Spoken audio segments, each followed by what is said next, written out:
Global star Ram Charan, Kollywood director Shankar కాంబోలో వచ్చిన movie game changer Sankranti కానుకగా జనవరి 10న భారీ అంచనాలతో ప్రేక్షకుల ముందుకు వచ్చింది. కానీ ఎవరూ ఊహించిన విధంగా game changer cinema mixed talk సొంతం చేసుకుంది. అయినా ఫస్ట్ డే ఏకంగా 186 కోట్ల ఓపెనింగ్స్ రాబట్టింది.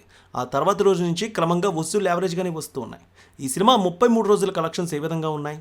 ఇప్పటికే ఓటీటీలో సందడి చేస్తున్న ఈ సినిమా ఇంకా ఎన్ని సెంటర్లో ఆడుతోంది? టాలీవుడ్ అనలిస్టుల రిపోర్ట్ బట్టి చూద్దాం. RRR విజయం తర్వాత రామ్ చరణ్ సోలో హీరోగా వచ్చిన మూవీ గేమ్ చేంజర్.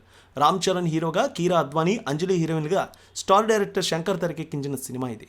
ఎస్జే సూర్య, శ్రీకాంత్, సునీల్ కీలక పాత్రలు చేశారు. ఈ movie producer Dil Raju Shri Venkateswara creations బ్యానర్పై సుమారు 450 కోట్ల భారీ బడ్జెట్తో నిర్మించారు. ప్రమోషన్స్తో కలిపి 500 కోట్లు ఖర్చయింది. శంకర్ బ్రాండింగ్, రామ్ చరణ్ ఇమేజ్ కారణంగా game changer pre release business కూడా భారీగా జరిగింది. తొలి రోజు 186 కోట్లు కలెక్ట్ చేసింది ఈ సినిమా. తర్వాత రోజు 45 కోట్ల రూపాయల వరకు తీసుకువచ్చింది. ఇక తొలి వారం 300 కోట్ల మార్క్ అందుకుంది ఈ మూవీ.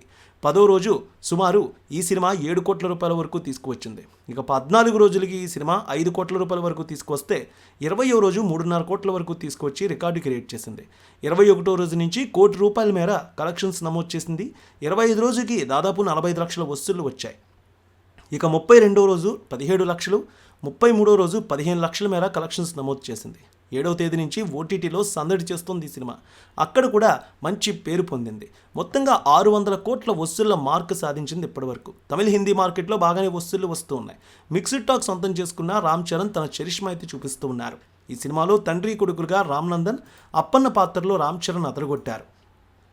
డైరెక్టర్ శంకర్ తొలిసారిగా ఒక స్ట్రైట్ తెలుగు సినిమాకి దర్శకత్వం వహిస్తుండడంతో గేమ్ చేంజర్పై భారీ అంచనాలు నెలకొన్నాయి.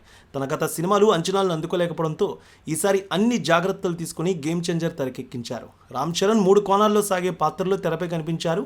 యాంగ్రీ యంగ్మెన్గా, అప్పన్నగా, పబ్లిక్ సర్వెంట్గా మంచి నటన చూపించారు. ఆయన లుక్స్ కూడా ఆకట్టుకున్నాయి. అప్పన్న పాత్రలో ఆయన నటన మరింతగా ఆకట్టుకుంది. ఇక మినిస్టర్ మోపిదేవిగా ఎస్జే సూర్య నటన సినిమాకి హైలైట్గా నిలిచింది. ఇప్పటికే ఈ సినిమా ఓటీటీలో వచ్చిన 150 నుంచి 170 సెంటర్లో ఆడుతూ ఉంది.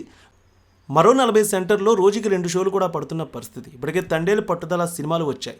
అయితే ఈ సినిమా ఓటీటీలో సందడి చేస్తున్న వేళ మరో 10 రోజుల వరకు కొన్ని చోట్ల థియేటర్లో ఆడే అవకాశం కనిపిస్తోంది.